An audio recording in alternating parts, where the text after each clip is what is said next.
All right, we are officially live for yet another live aquatics Q&A with our man Thomas, our aquatics expert and our video host. Aquatics enthusiast, even. Yeah, we can say that. Whatever you're comfortable with. Whatever you're comfortable with. Once again, we're here, gathered around the table to take all of your aquatics questions, really give any assistance we can, give you advice, give you recommendations, give you our life story. Yeah, if you want to know it. How did you get into fish keeping? Oh, man. That's a big one. We'll save that for another one. Maybe. If somebody asks, I'll get into it. But sweet. Sounds good. Hey, guys. Good to see you guys. Any questions, throw them up in the chat, and we'll get right to it. Everyone just saying hi. Hi, everyone. Aquarium King. You should do Aquarium King. Gao Gao. Gao Gao. Abaddon was here earlier. Josh is moderating for us today. Josh, that's back right. in head office. Yeah, our other video host and aquatics enthusiast / expert. He's going to be in the chat answering questions as well, because usually we have a tough time getting to everything because there's usually so many. Yeah. With that said, I see a couple of questions rolling in, so let's get right to it. OG's fish room. Look at that. Perfect. All right. Now we have the perfect excuse. All right. So 13-liter fish. What and how many? 13-liter fish tank. 13 liters. 3. That's what, like 6 gallons? 5 gallons? Sure. 5 gallons? 4.5 gallons? I don't know. I'm bad at converting. How many fish? I would probably stick with something really small, nice and small. Something like white clouds are great. Maybe even cherry barbs. And I'd do maybe 3 to 5 small fish in that volume of water. No more than that, just to keep life a little bit easier for yourself. How did you get into fish keeping? All right, so I'll make it as succinct as possible. So here's the history of me getting into aquatics and fish keeping. I was about probably 6 or 7. My dad had an aquarium in the house. It was a 20-gallon fish tank. And believe it or not, it all started at my local Big Al's, which is also the place I got my very first job at 16 years old. So anyways, my dad kept fish when I was about 6 or 7. We had piranhas in the tank. I know, 20-gallon tank. I know, trust me. I know all the faux pas now. But you got to start somewhere and learn somewhere, right? That's how you learn. Exactly. Exactly. So we had piranhas. We had a community tank at one point. We had African cichlids. I know. We had African cichlids in that tank at one point.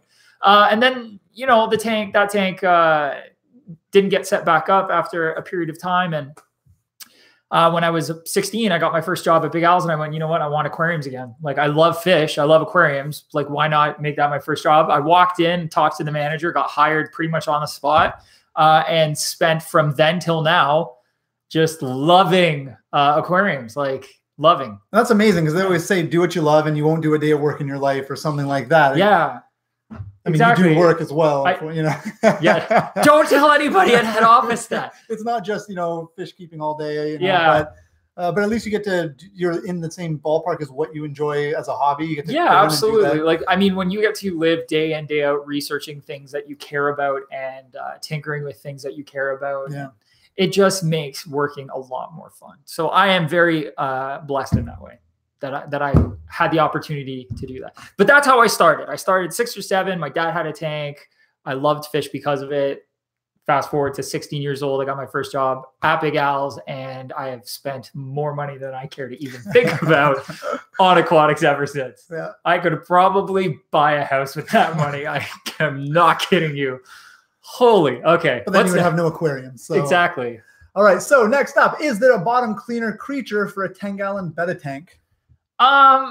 Here's the thing. There are lots of options for bottom feeding fish, or fish that will eat off the substrate.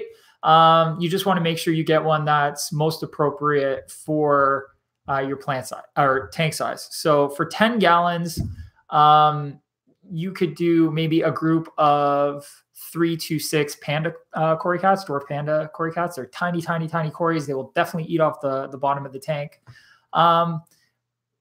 You could do, man, there's so many options. It's hard to even, there are loach species that you could get, tons of different loaches, botia loaches. Again, some loaches like to be in groups, but you could do loaches and they'll only eat off the bottom of the tank. There's lots of different types of catfish that will eat off the bottom of the tank. What I like to do is I'll go to when I go to an aquarium shop, I'll look at all the fish that are literally sitting on the bottom of the tank, and just ask about which one's most appropriate. Because sometimes it's tough to know how big a fish is going to get, and some fish will get way too big. But there's lots of options in the 10-gallon range. And lots of midwater fish will actually pick off the bottom if there's food down there. So awesome. Best planted tank substrate? That's a tough one to answer. And our next Planet Tank, low-tech Planet Tank episode is going to be on substrate. So that said, depending on what you want to do with a plant tank, you have different options. In my personal experience, in my professional opinion, I guess, I don't use inert substrates. So like pea gravel or sand that is just basic aquarium gravel or sand. I always use something plant specific so that it aids with nutrient transport to the root of the plant. Most plants are going to absorb nutrients through their roots best. There's obviously exceptions like waterborne plants, anything that floats on the surface and just has the roots hanging down, and rhizome plants that will grow on top of wood or on top of rocks. They're more suited to absorbing nutrients through the water column as opposed to substrate.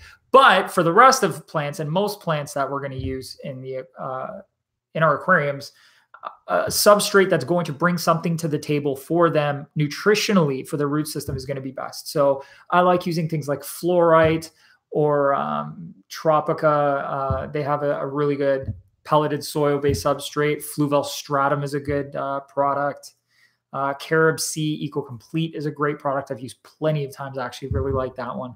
So yeah, that's what I'm going to say. I'll get more specific with what types in very soon to be released episodes of Planted Aquarium Builds. Yeah, and I just linked our latest episode in the chat, so feel free to check that out. That's all about lighting, pretty detailed video. We got a lot of good feedback on it, so check that one out. And then if you haven't yet, make sure you bookmark that and that playlist, because we have another one coming out very soon. Yep. Okay, what type of filtration do you recommend for a 315-gallon tank? Freshwater or saltwater is a question that comes to mind. That being said, if it's drilled with overflow, or you can drill it and put an overflow, I would highly recommend a sump system. Not only does it give you a ton of filter volume for media, what it does do is it also adds water volume to the system. So that's something I've always really liked about sumps.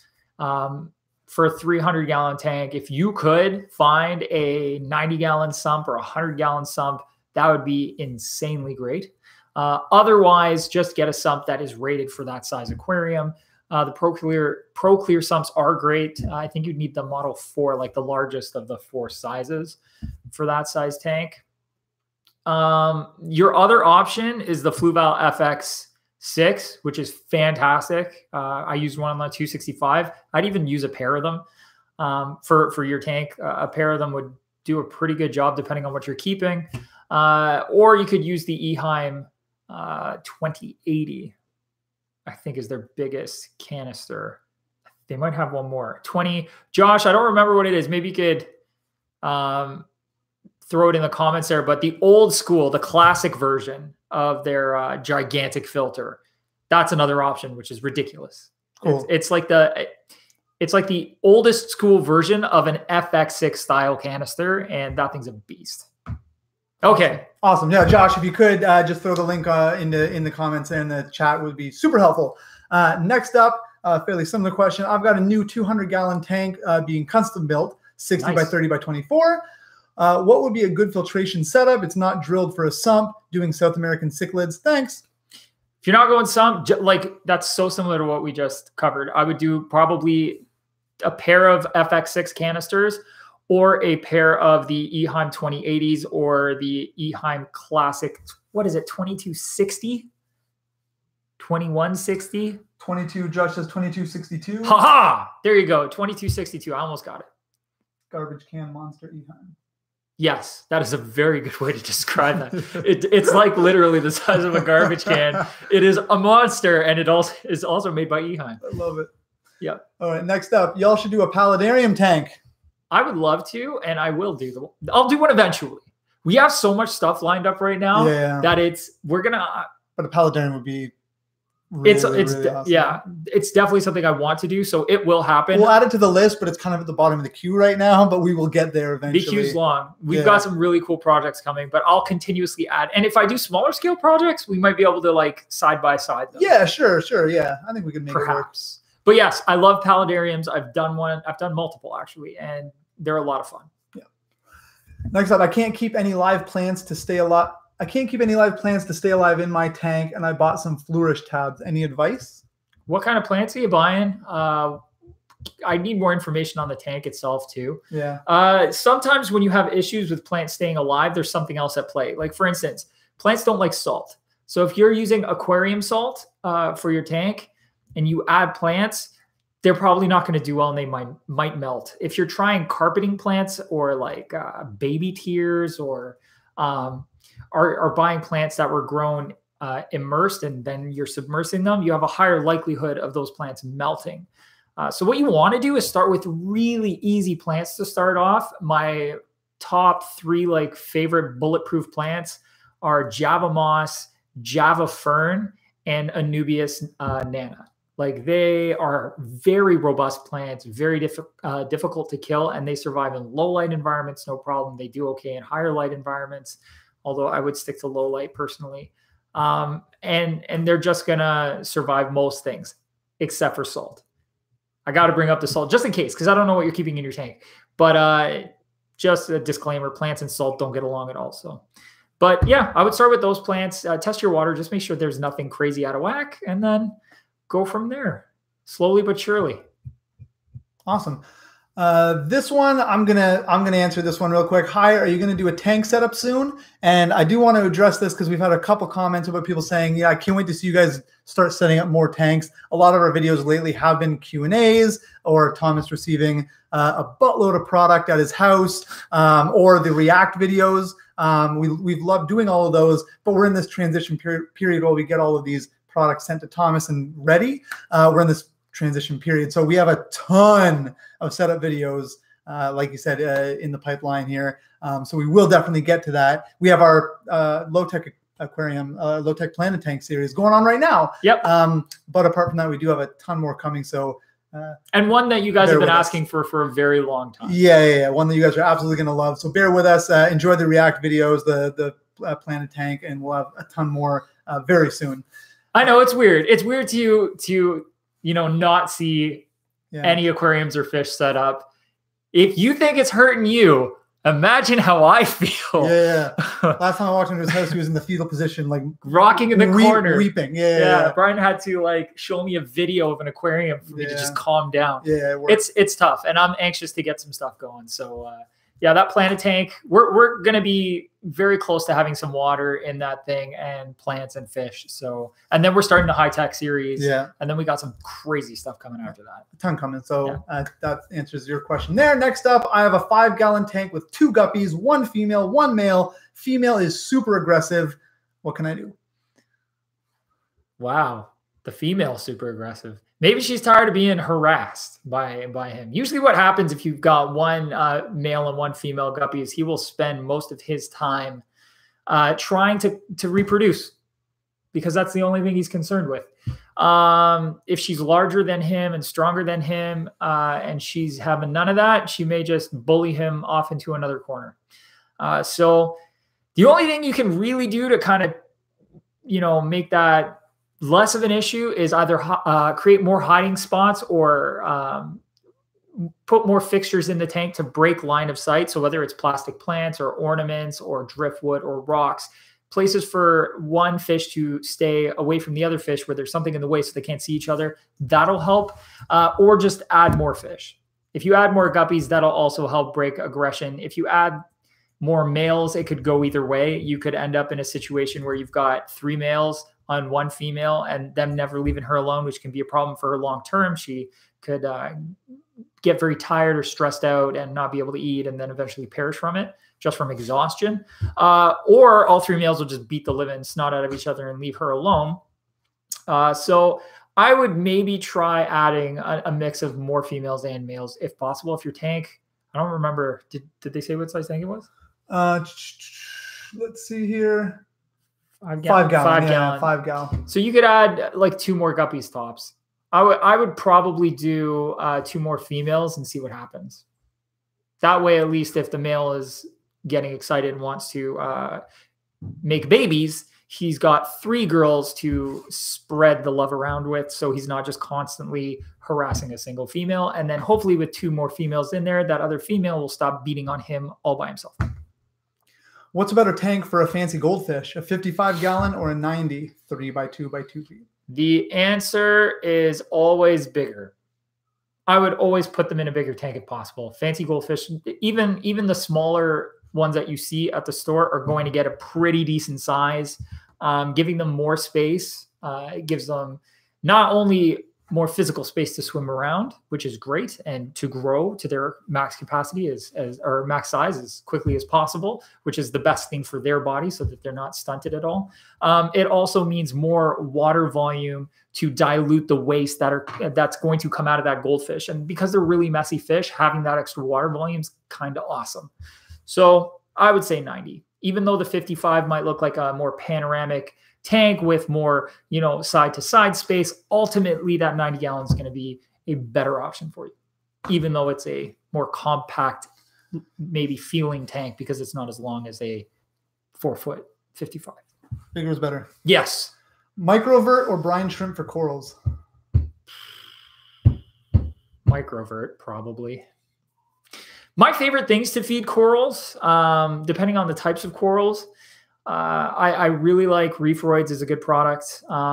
There's 3 Two Little Fishies products out. One is a Cyclopes type product or a zooplankton product. Then there's a Chalice powder and a Gorgonian powder, which is powdered food similar to a Reefroid type product that work really, really well. I've used all 3 and I love them. I also like using frozen Cyclopes, mysis shrimp, and Daphnia in some cases. But if I only use Daphnia if I can't find Cyclopes. But that's what I like to feed. I'll also do some pelleted foods, like really meaty pelleted foods for larger LPS corals that can pull them in and actually enjoy them. But those are probably my favorite coral foods, like out of everything. If you're keeping things like feather dusters or anything that's going to require phytoplankton, I do like using Phytoplex and other liquid phytoplankton foods. If you can find live phytoplankton and culture it yourself, that's pretty awesome as well. I know we've got a top 5 favorite linking it now coral foods video, and I'm sure some of the ones I mentioned are going to be in that. So that's a good video to have a look at as well. All right, just link that down in the chat so you guys have that. And of course, I lost the next question as I was doing that. It's all good. Happens. What a goof. But in the meantime, while I look for it, what does your future in fish keeping look like? Just aquariums and lots of aquariums. Aquariums and me surrounded by them. And maybe corals. Does Flourish Excel get rid of hair algae? Some say it does, some say it doesn't. Okay, so Flourish Excel, and I've talked about this before, you can effectively do a double dose of Flourish Excel, and it will kill many different types of algae. It does something to the iron inside of the algae, and the algae usually turns like an orangish color and then goes clear and then melts away. There is a danger in doing this in that you are technically overdosing a product to your aquarium. That overdose is considered safe by most people. I've done it and I've had success. However, I don't usually recommend doing it for most people because if you mess it up, it can have catastrophic results. I've seen what happens if you do more than you're supposed to. And it's not good. You can lose, your fish or your inverts. I haven't seen it do anything to plants specifically, but I have seen it do not good things to fish and inverts. Now, that was a pretty big overdose when that did happen, but regardless, I've had success with black beard algae and a blue hair algae. It was similar to black beard, just grew completely differently. It was long and stringy. And it worked really well for me. So that being said, should it work on hair algae? It probably will, but I always caution people. There are tutorials on the internet on how to do that properly, and provided you follow them and read all the dangers in doing it, you should have success. Should have. But caution, because anytime we do something that is not directly on the manufacturer's label, we are playing with fire. Even if it is a fire that many people have played with and seem to be okay. Next up, can the blue nighttime light be used all night, overnight, without promoting algae bloom or harming fish sleep cycle? Low tech, barely planned tank with a cheap Chinese LED light. I will say, as long as we're talking less than a watt of LED per foot of tank in length, it should be nothing. So if you've got like 1 foot or a 2 foot tank and there's 2 nighttime lights in it and they're half watt each, you're not really going to get anything from that. The wattage is so low that although visually in the dark, it's enough for us to see, it's not enough for the plants to photosynthesize. I would be willing to bet the amount of light that you would get at that point in that tank is akin to or less than like a bright full moon night on a brook or a river. I'm sure you can see underwater just a bit, but none of those plants are waking up. So you should be just fine. Any useful information about fish anorexia? I recently lost a betta who simply refused to eat despite perfect water conditions, no visible signs of illness or injury. I'd be willing to bet there was something going on.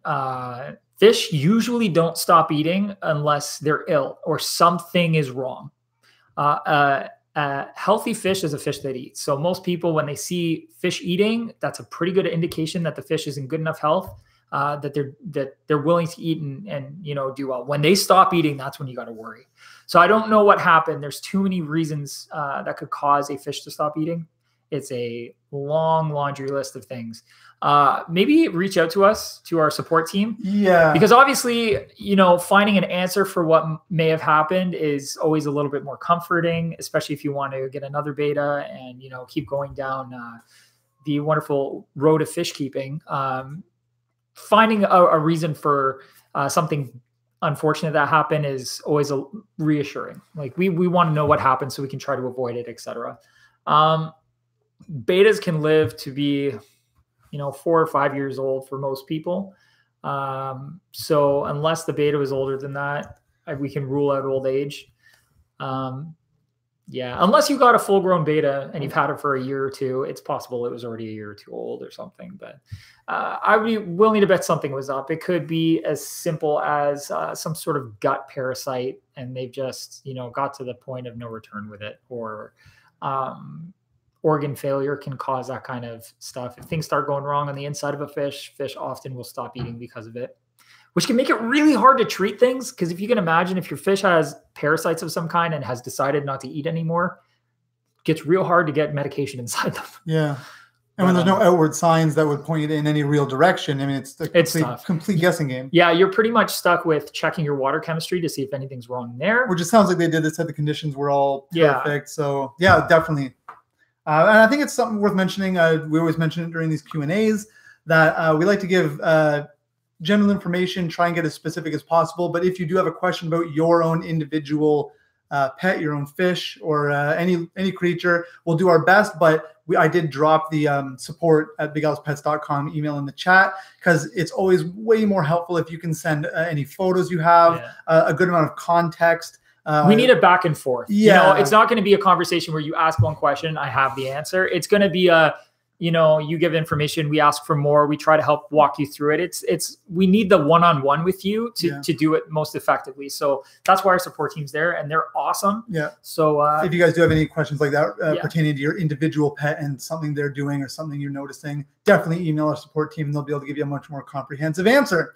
With that said, what should I do? What should I do right after setting up a 16-gallon? How does the cycle work? How long until putting fish in? It's a really good question. So there's lots of ways to cycle a tank.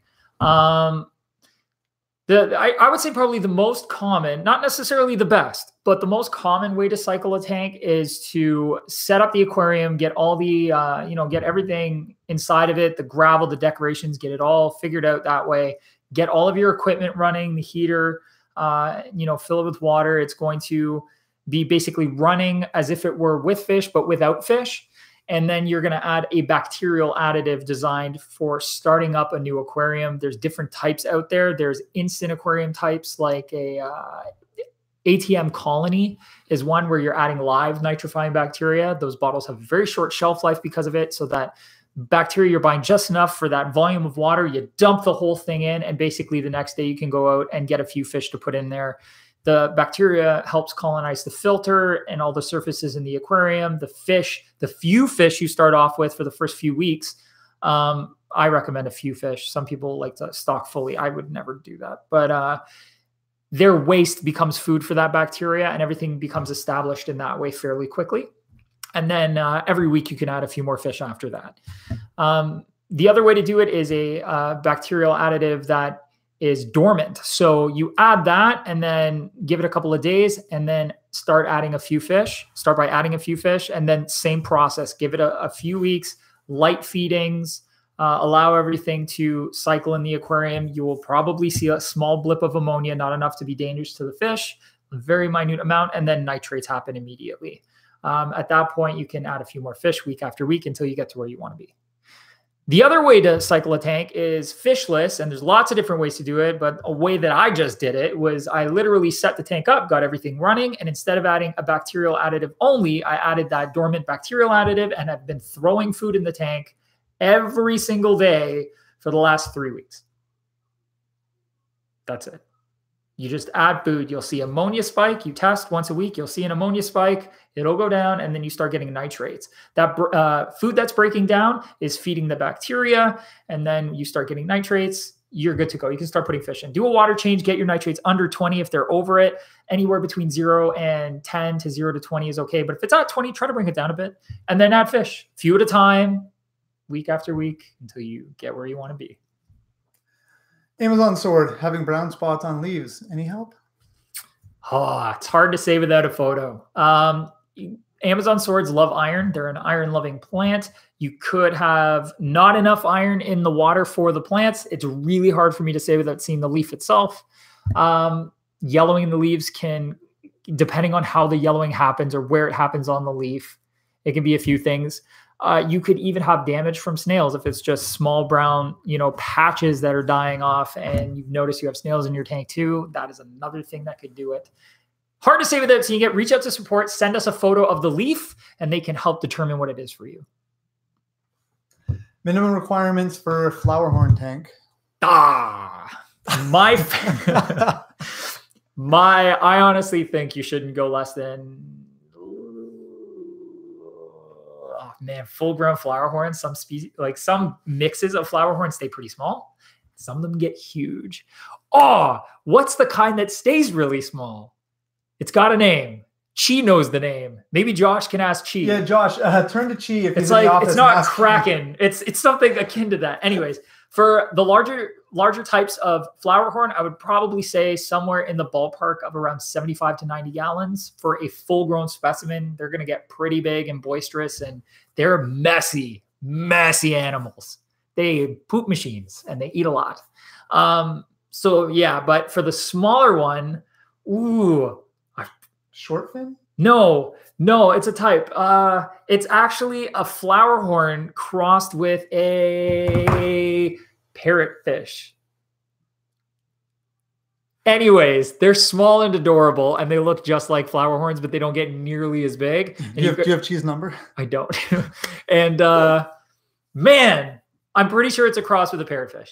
And yeah, they could probably hang out in a tank roughly, I'd say about 40 gallons. So about half the size, full grown for a single specimen, maybe even a pair of those guys. But yeah, full grown, large flower horns, just the regular flower horn types. I would say about 90 gallons is probably where I'd want to be personally, because they are poop machines. Have I mentioned they poop a lot? They're gorgeous though, and they're a lot of fun. Yeah. What do you think about the jewel tanks? Jewel tanks? I don't quite know. Elaborate. Moving on then. What are your thoughts on Tiger Oscars and tank size for them? Tiger Oscars and tank size. 90 gallons or better. And they are big, and they are also poop machines. Any large cichlids like that, They are typically fairly aggressive.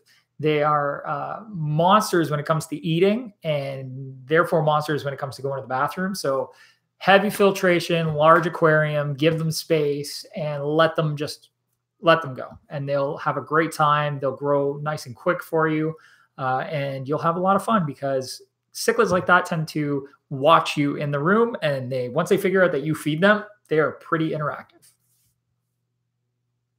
Are assassin snails effective for controlling general snails breeding?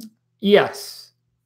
But depending on how bad the population of snails you have is and how large the aquarium is will dictate how many assassin snails you need. And you may find that you need a lot. And if you have a really big tank, I would probably go the route of loaches and get a small school of them. Like you need for clown loaches, you need a very big tank because they get huge. But like yo-yo loaches don't get quite as big. Boateal loaches of various species. And again, just a small school of them so they can play around and have a good time and clean up all those snails. 10-gallon brackish tank mate with green spotted puffer. Nothing. I'm not even joking. Puffers are not friends with most things around them. They either try to eat them or nip them or they just don't play well. Mess them up. No, they really don't. So usually, to the point where puffers don't even usually get along with puffers too well because they're just not nice to each other. I usually keep puffers in singles by themselves. Anything you put in with it, you have to expect is going to get chomped. So, yeah. I don't really have a good answer. That is a good answer, I think. That's the best answer. That'll save you some heartache if you go to throw something in there and find out he gets. Yeah, I don't like putting anything in with puffers for that exact reason. Too many times I've had people, or in my experience as well, just have puffers either beat the snot out of each other or eat everything around them or mess up every fish in the tank that's with them. That's a good answer. Yeah. Best cichlid for a 65 Aqueon. Ooh. Best cichlid.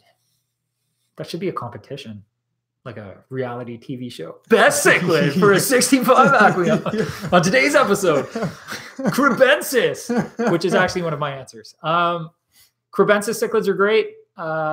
You could also do, all kinds of stuff. Rams. If you've got a heavily planted tank, pistos are awesome. I've mentioned that before. They are teeny tiny. Jewel cichlids, maybe. Probably be okay. Yeah, those are my answers. Now I can picture as like a Big Brother type show, reality show with a bunch of fish living, and you like name them all and follow them. That's all I have in my head when I was producing this. Carl the convict is having problems with Cindy the Crebensis. We can do it just like Big Brother. We'll set up like a 24-hour live stream. You can tune in and watch all the fish drama. It'll be great. Not actually, though, because that would be cruel.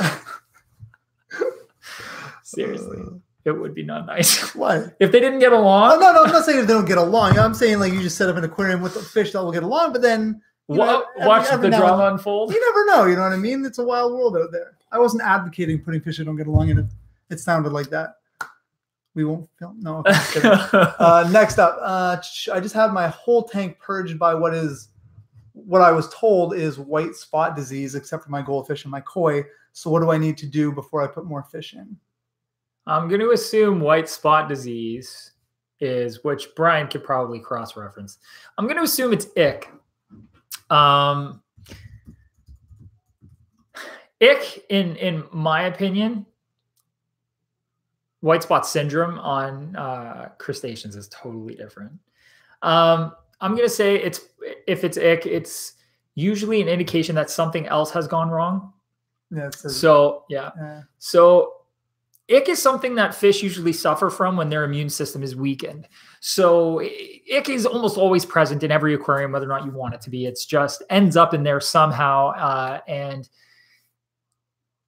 when your fish's immune systems are weakened, it is very easy for ick or the ick parasite to then take advantage of that and attach to your fish. And the part that you actually see on your fish is only one part of their life cycle. The rest of their life cycle is actually in the water. The spots that you see on your fish are basically the eggs of the ick parasite, and then they drop off and hatch and do all kinds of crazy stuff and start the cycle over again and attach back to your fish. So if your fish have a weakened immune system, usually you want to find out what caused that first, and most likely led to the ick outbreak, or caused their immune system to drop so that they got ick.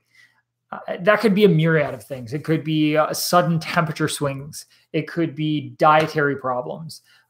It could be elevated ammonia, elevated nitrate, elevated nitrate. It could be that your water at your municipality, all of a sudden they decided now we're going to start using chloramine on top of chlorine, and you use the leave the bucket out for a day method of getting the chlorine out of the water, and that doesn't work for chloramine. And putting that in the water has weakened their slime coat, or just tons of different things that can cause it. So I would say test everything you can in your tank.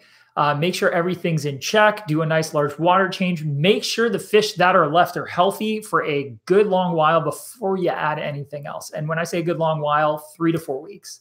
You should have 3 to 4 weeks at least. Nothing goes wrong. No apparent issues on any of those fish. Everybody's eating, stable water, stable temperature, stable everything. Then start slowly to add more fish again. That's your best bet. Take your time, be patient. Exactly. And just test everything you can to see if anything was elevated. Like the hardest part, in my opinion, of an ick outbreak is figuring out where it came from and why. So what caused the fish to have that weakened immune system? Why did that ick have the opportunity to attach onto them? And then go from there. If you added anything new and it brought ick, I mean, that's a very quick way to spread ick throughout a tank. But usually a fish has to either be susceptible to ick, like just predisposed to getting ick very easily through various stressors in their environment, or something happened between you adding that fish and the fish going in, and then again, poor water quality can even do it. And that could just be, everybody's lives get busy. You forget to do a water change a couple weeks. You don't know where your levels are at anyways. I hope you get it all sorted out. I know anytime you have problems with disease in your tank, it sucks. And I feel for you. So I hope you get it sorted out quick. And if you need any more support or want to dive deeper into it, get a hold of our support team, and they can walk you through a myriad of different ways to try to check things and to avoid it in the future. Yep. How many Radians for Eheim Viva Line 180 tank? I don't know what the Eheim Viva Line 180 tank is, or the dimensions or anything like that. But if it's a standard 180-gallon tank, if you're doing SPS, I would say a minimum of one fixture per 2 feet times 2. I'd probably say 6 fixtures. Your other option would be to start with 3 fixtures and throw them into a Aquatic Life T5 hybrid light fixture, which is like a bring your own LED T5 LED hybrid. So you can get that fixture and get the Radians, put the Radians up inside of it. Then those 3 Radians will then also, on top of that, have 4 bulbs, or in this case, it would probably be 2 3-foot fixtures, and end up being more like 8 bulbs of T5 as well. And the combination of Radion and T5, or LED and T5 in general, is amazing if you're doing SPS. It's really great for LPS and softies as well. It gives you a really nice even light distribution, really cuts down on the hard shadowing that most LEDs bring to the table, and ultimately makes corals really colorful and happy and grow. And that's all we want. It's kind of the point, right? Yeah. How can I add a Bolivian ram to a community fish tank? Same way you'd add any other fish. It shouldn't be like, if you've got a community tank, it's a hustle and bustle in there. A Bolivian ram, as long as there's no tiny fish that it's going to be able to get into its mouth, which is unlikely. Most community fish we're talking are going to be around, 1.5 inches, 2 inches or better. But you should be able to just add the ram to the tank and not worry too much about it, especially if you've got a lot of fish. The ram won't have an opportunity, or shouldn't have an opportunity, to beat on anyone in particular, unless you have other similar types of cichlids in the tank. Then you might have a problem. But beyond that, you should be okay. Bolivian rams aren't terrible. I have a 50-gallon freshwater with a hang on the back, going to upgrade to a canister, which I have no experience with. What features should I look for and what should I avoid? So my favorite canister, first off, is like one of the least feature-rich canisters on the face of the earth, and it's an Eheim Classic, and it comes in several models: 2211, 2213, 2215, 2217, and then the 2262, which is massive. But they're really dulled down, so it's just basically a canister with the motor head on top. The valves are external on the actual hoses, and then inside the canister, the media is stacked on itself. So because it's so dulled down, it makes it very easy to operate, very easy to work with. It's not complicated. There aren't a lot of parts. There's not a lot of things to break on it. And Eheim still makes literally every part that you would ever need to replace. You could probably buy all the parts separate and build the canister. That's how many parts they sell for it. And I really like them. They last a long time. They're great. They're also not the most expensive canister filters, and Eheim has a really good reputation for having things last a long time. My oldest filters are probably approaching 20 years old now. Man, that's a long time. So I would say Eheim Classic. However, if you want ease of use and anything that's going to incentivize you to do maintenance, I would say what you're looking for is a canister filter that has user friendliness at the forefront. So things like baskets that separate the media, valve blocks rather than separated valves and the lines. Those are a great place to start. If you want to take it a step further, the Cobalt EXT canister filter has a pump that can be mounted inside the tank rather than outside the tank, which means that filter then becomes self-priming. The other cool thing about the EXT from Cobalt is that when you shut the valve and disconnect the valve block from the actual canister so you can go do maintenance, that valve block creates a closed loop. So you don't have to unplug the filter and you don't have to stop water flow in the aquarium. It just circulates through the valve block and it's closed, and then you go do your maintenance. So that's a great one. That's a small canister. So depending on the size of your tank, you'd want to look for maybe multiples of them. You could run them in line if you want to run them separate. I always like having two because if one is down, you've still got the other. But Eheim makes great filters that have a lot of those features, plus a range extender on the Pro 4s. I think so, yeah. Then you've got Rena EX or XP. I haven't used them in a long time. Philstar canisters, which have the same set of features. Hydor's canisters have the same types of features. So it just becomes a matter of getting what fits your budget and what company you think you prefer products from the most. So everybody usually has some experience with different companies and has a company they trust because they've had a really good set of experiences with them, like I do with Eheim, for instance, or Cobalt, or actually a lot of companies, because I have an opportunity to use all kinds of stuff all the time. So yeah, pick what suits you. But those are the general features I'd be looking for just to make things easier. Awesome. And just to note, Joanne, I actually dropped a link to Eheim canister filters on our site, so you can kind of browse them, see what you think. I'm going to link our YouTube playlist, our canister filter playlist. It has a ton of videos in it. There's a lot of product reviews in there, how to setups, so you can kind of get a feel for a lot of those ones. And lastly, I'm going to mention that this person, Joanne McNeil, had just had two of her tanks featured in our React series. Yeah, she just had those featured. So and she commented saying we weren't supposed to show the second one, but she never told me. You didn't tell us, and I thought it was. I really liked the concept of where she was going with that aquascape. Yeah. So I had to say something.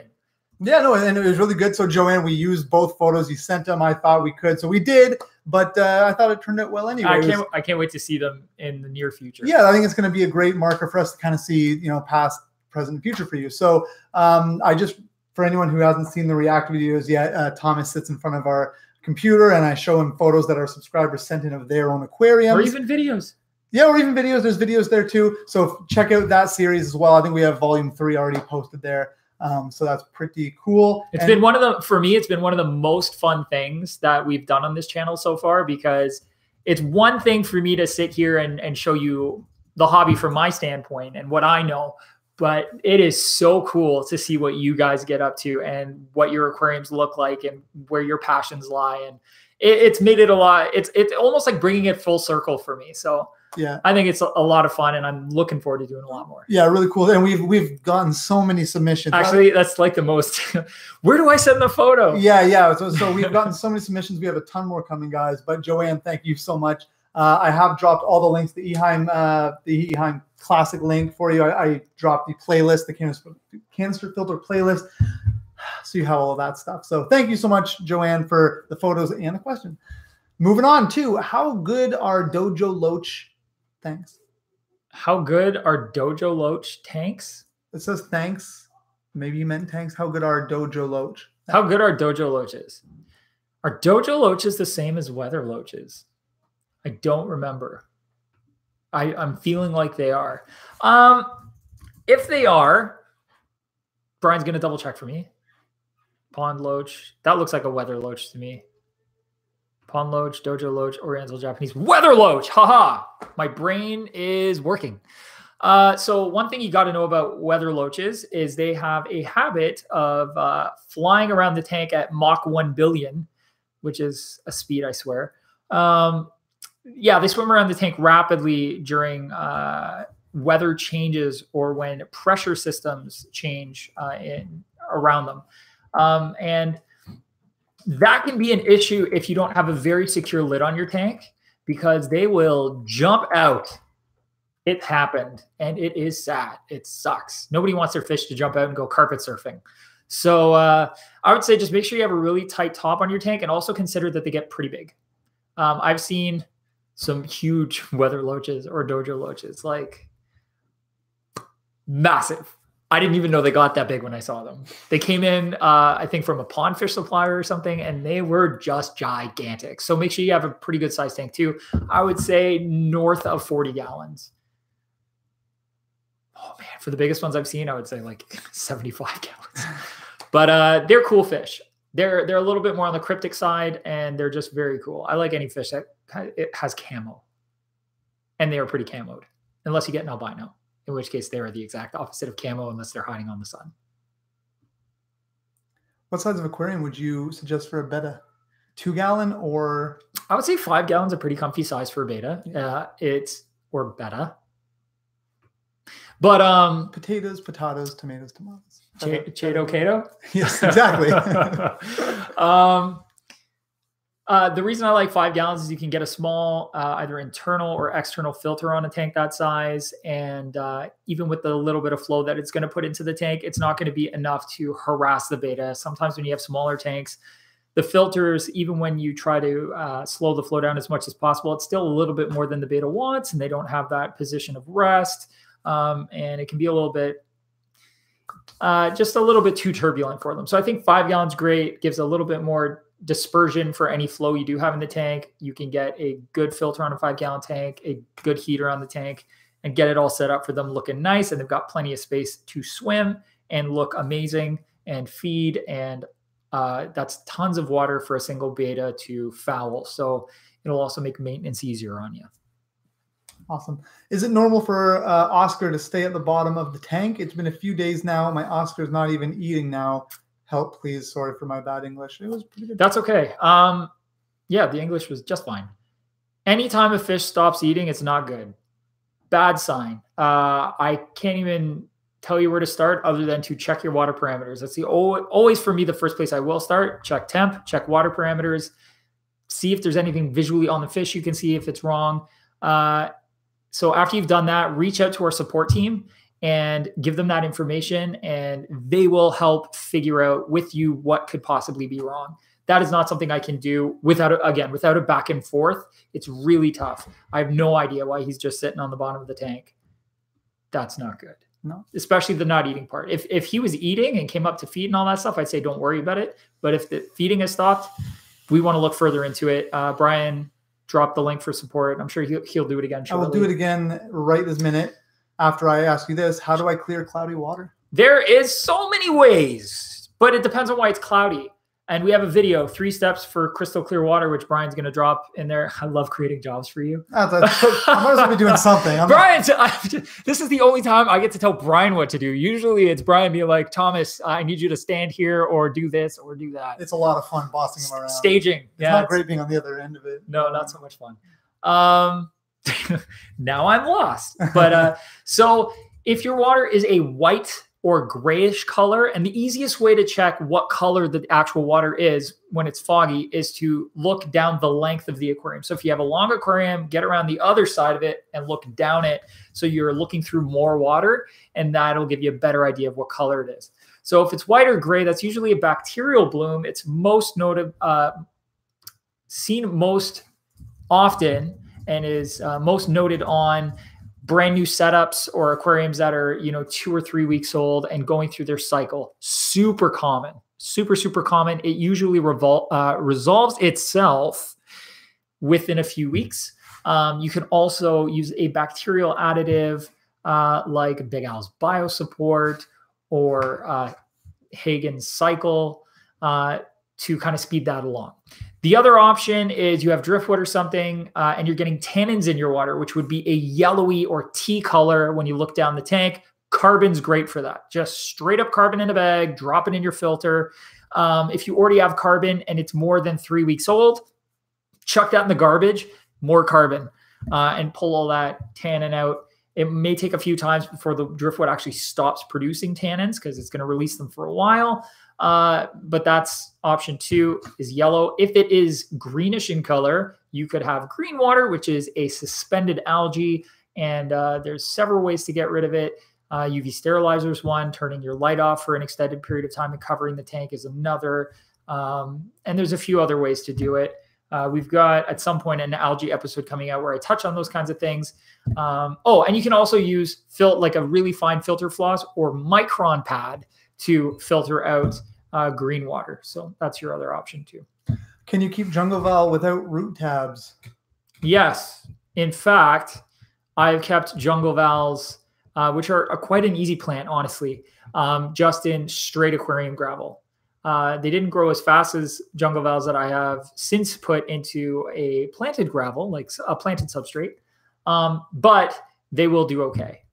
And Jungle Vals grow crazy fast, crazy tall, crazy long, crazy beautiful. So yeah, the answer is yes. But if you're finding they're not thriving, root tabs is one way you can help provide extra nutrients for them. How do I fix the hardness in my water? It's high in my tank. It's tough. Softening water can be tough. You can usually... There's ways to do it. So there was a product, and I'm trying to remember if it was by API or who made it, called a water softener pillow that you could add to your filter that would help soften the water. I'm not sure if that still exists. I haven't seen it in years, but I haven't looked for it either. You found it? We'll see. Hold on.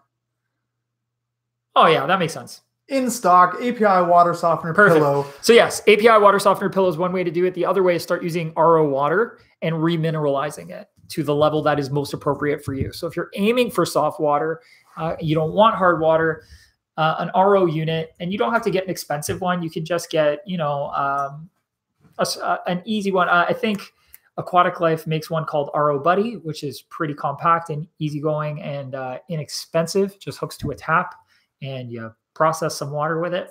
And then remineralizing it with, there's a whole bunch. RO Right by Kent is probably the one that comes to mind first. To the level that is appropriate for whatever fish you're keeping is the easiest way to keep it exactly where you want it long term. Using a water softener pillow will help bring it down once it's in the tank. But if your tap water is constantly bumping it back up, then your GH or KH is going to be doing this, which your fish might not like. No one likes a twisty, curvy. Well, people like this when they're dancing. Yeah. Or a roller coaster ride if you sign up to be on the roller coaster, but your fish didn't sign up for that. So no. They won't like it. It's not a good roller coaster for them. Good lights for low light plants in a 45 gallon. Ooh. I've recently used, actually, we just did a lighting episode for plants. We did. Which you should link up. I've linked it, but I will relink it. Relink that thingy, which I kind of show you what you're looking for in a light and break some terms down in layman's terms and make it as easy to understand as I possibly could. It was really tough to do because lighting is a very in-depth, especially for photosynthetic critters. Lighting in an aquarium is just a massive, massive rabbit hole that you can fall down into. I love that rabbit hole. I spend a lot of time in it. I like it. It's fun for me, but for a lot of people, it's just confusing as all heck. So I used a Current USA LED light fixture. It's the Current USA Satellite Plus that I used. You could use the Satellite Plus Pro as well, which has a timer and is brighter. But because these fixtures dim, you can dim them down as far as you need to. You could also use the Aquatic Life Edge LED. Actually is a pretty good fixture to use as well. I've tested the PAR on it. And it comes off great. You could use, we carry some lights by ISTA, ISTA LED plant lights that are actually, I've tested as well. And the PAR coming off of those is quite high. So if you're doing a low-tech tank, you might not want to, unless it's a very tall tank, like more than 24 inches, you might not want to use those. But yeah, or T5. You could even, for a low-tech tank, you could even use a standard fluorescent fixture and just put a plant-specific bulb in it, and that'll do a decent job. But I like LED because that's the way everything's going, and I've had lots of success with growing all kinds of stuff under LEDs, all kinds of stuff, corals, plants, you name it. So I would probably look at the Current USA and the Aquatic Life first. And I've linked those in the chat, so feel free to check those out. Next up, what are some good companion fish for African cichlid peacocks? I really, really, really, really like Cynodontis catfish, Cynodontis multipunctatus, Cynodontis, the other ones that I can't remember right now because I am drawing a blank. There's multis. Josh, drop the other cyno in there. It was my favorite, Petricola. Or Petricoli. Yes, Petricola. Petricolas are awesome. Angelicus are really cool.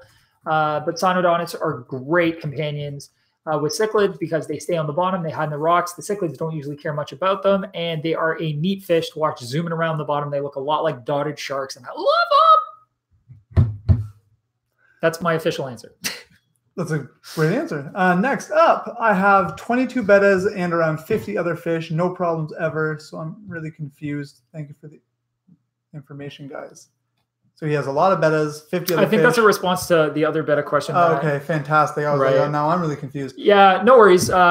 Matthew, just like I said, reach out to our support team and we'll see if we can find the factor that has caused your betta to, it sounds like, just prematurely kick the bucket. So hopefully it's nothing serious. And if you have that many fish and have never had a problem, it probably isn't anything serious. I mean, it could even come down to just genetics. A lot of the coloration in betta fish is line bred.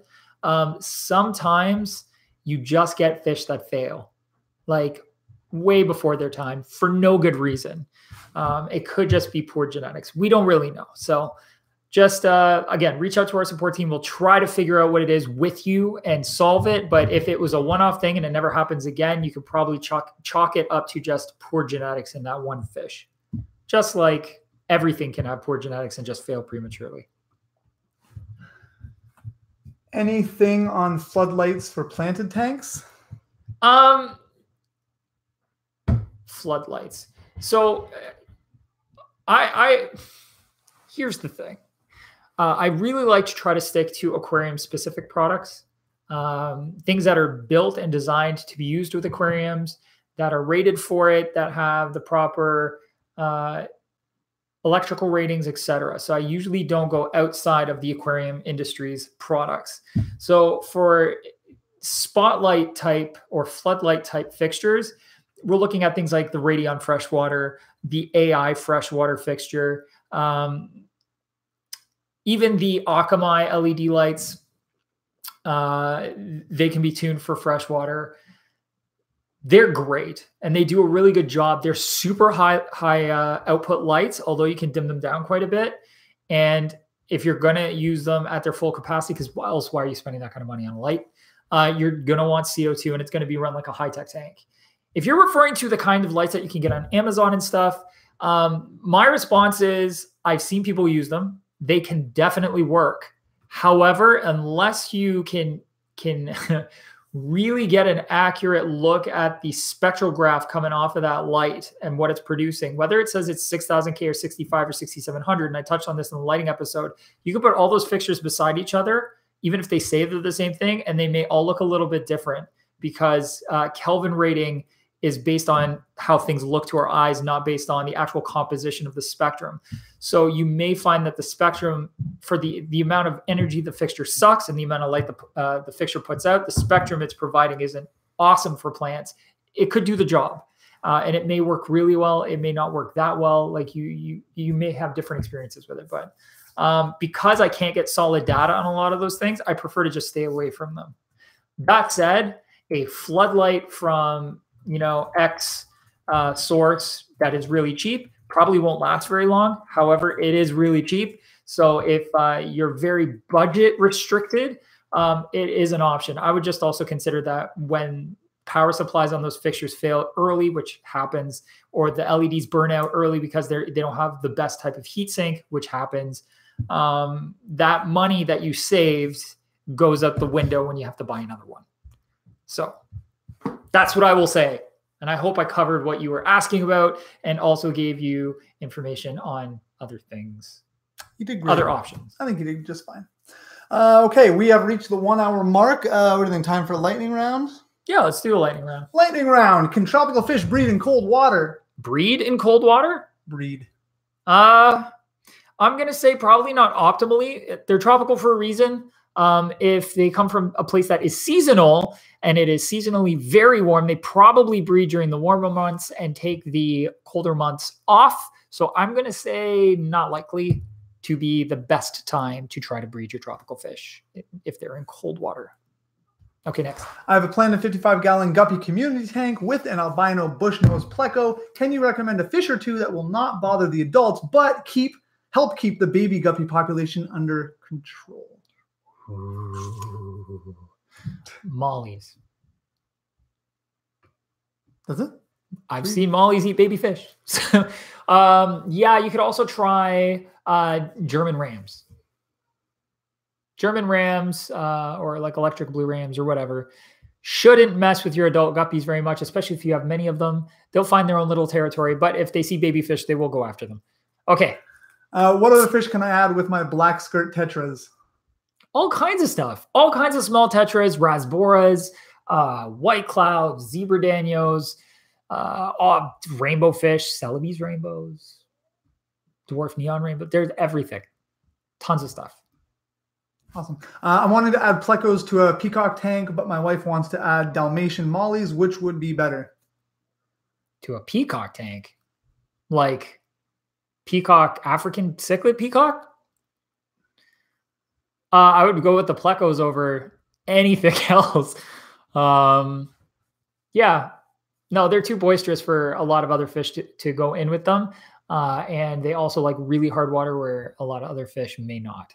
So you'd probably be better off with the plecos, but I would go with my previous recommendation of Petricola catfish. Awesome. What is the best soil to use to start a planted tank on a budget?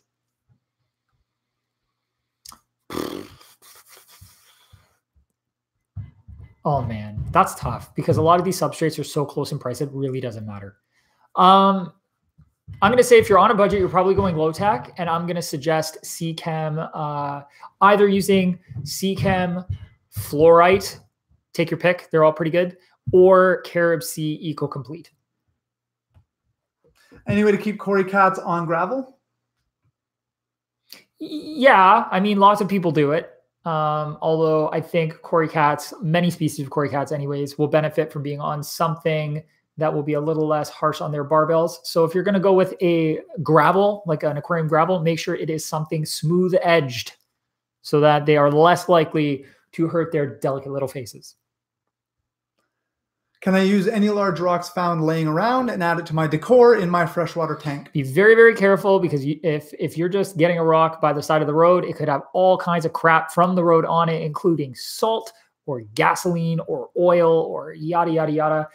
Many rocks are porous, or at least on the surface can be quite porous. So washing them off completely can be difficult. If you're finding them in the wild, a similar issue with possibly having any kind of plant life or ailment on the rock, disease from anything that could potentially foul your tank or harm your fish. But that being said, I mean, if you're good with a scrub brush and you feel like boiling some rocks, you probably would be okay with some wild rocks. I find it a lot easier just to use pre-washed stuff that you can get from anywhere. Aquarium stores. It's a good place to start. Saves you time. Yeah, because at least you know, like, you got to rinse it off, but at least you know it came from a quarry and hasn't been sitting around where things could get on it that you don't want in your tank. Gives you the peace of mind that you're not going to have to be worrying like, oh, what did I put in my tank and what if I miss something? Yeah, I would think. Exactly. Ideas about a Madagascar lace leaf plant. I have a 13-gallon. Bad idea?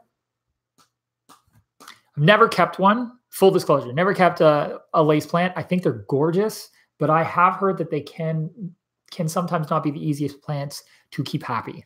So that being said, I don't know if the size, I think they get pretty big actually. I don't know if the 13-gallon part's going to be your limiting factor, or the requirements of the plant versus what you feel like giving it based on, you know, your equipment and or budget and or desires for the tank and time for maintenance. But I can't give you a straight answer because I haven't kept the thing. So research is your friend, and my friend too. Now I got to go read about lace plants. Well, we should do that. Do we have time for a couple more? Or yeah, okay. let's do two more. I adapted a 95-gallon with 5 discus and 10 common plecos. Seems they have fungus and maybe parasites. I treat with ectazone. Any other suggestions? Contact our support team. Next. Support team. These lightning rounds are tough because there's so many comments. Can I keep black skirts with my angels? Black skirt tetras? If your angels are still young and small, probably they'll be okay for quite a while, and maybe okay into adulthood when everybody's adult sized.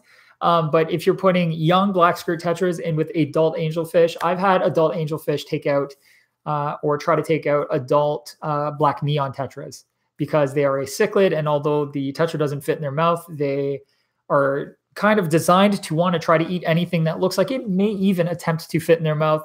So just be prepared for that. But I'm sure you've seen many tanks with angels and other smaller tetras and stuff do just fine. So if they grow up together in the same tank, sometimes it's a better recipe than having adult angels and throwing in something smaller with them, or vice versa. Thoughts on 2 South American Severums in a 20-gallon tank, 20-gallon tall? Severums? I don't think it's enough room. Severums are going to get pretty big. I would say my minimum for a pair of Severums is probably going to be closer to 65 gallons. Just because I know like the adult size of Severums can be large. All right. I think that's it. I think that's about it. We have more questions, but unfortunately we kind of ran out of racetrack here. That always happens. Every single time. But luckily we had Josh with us answering questions for us in the chat. We're going to try and do that for every Q&A we have. At least have another representative from Big Al's in the chat answering questions that we can't get to, or even doubling up and giving his 2 cents on certain things. So Josh, thank you so much for joining us. Thanks, buddy. It's good to have you as a resource there. Yes. And thank you to everyone who came out today to join us in this week's Q&A. Again, we're doing this every single week where we've yet to nail down an actual consistent date and time. We're still playing around, seeing with what works. Yeah, but we for are you guys. We're trying to make sure that we want to have it at a time where most of you can participate. So yeah, we're still trying to feel that out, but we're getting there. So with all that said, we will set a date and time that you can rely on every single week. But again, thank you guys for joining us for all these Q&As, and we look forward to the next one next week. Yes, which we will post and let you know when the next one is going to happen. So make sure you keep your eyes peeled. Probably sooner than the day before. Yes, I think that would probably surprise. Yes, that would be a good idea. With all that said and done, if you like our vids, if you like our Q&As, if you like all of our other videos that we produce, our Planet Tank series, our React series, or anything that we do, if you do like those, please support us. And the best way to do that is to obviously join our Q&As like this. That's a huge support for us. But also, no matter where you live, if you live in Canada, visit a super center, one of our Big Al's super centers. We'd love to have you in store, and it's a really cool experience when you visit those stores. So it's a lot of fun. Yeah, so feel free to join us that way. If you don't live close to a super center, or if you're in the US, bigalspets.com, bigalspets.ca. Support us there, and that'll just make sure we can continue bringing you all this amazing content that we are working on. 100%. And we have a lot in the pipe. So it's hard. It's tough to know everything that is coming and not be able to just do it right now. Yeah. Yeah. It is really hard. We finally got everything unpacked, sitting out of the boxes, ready to set up and film. So it's just a matter of getting to all of it. So again, thank you guys so much for all your support. And I guess as always, keep on tanking.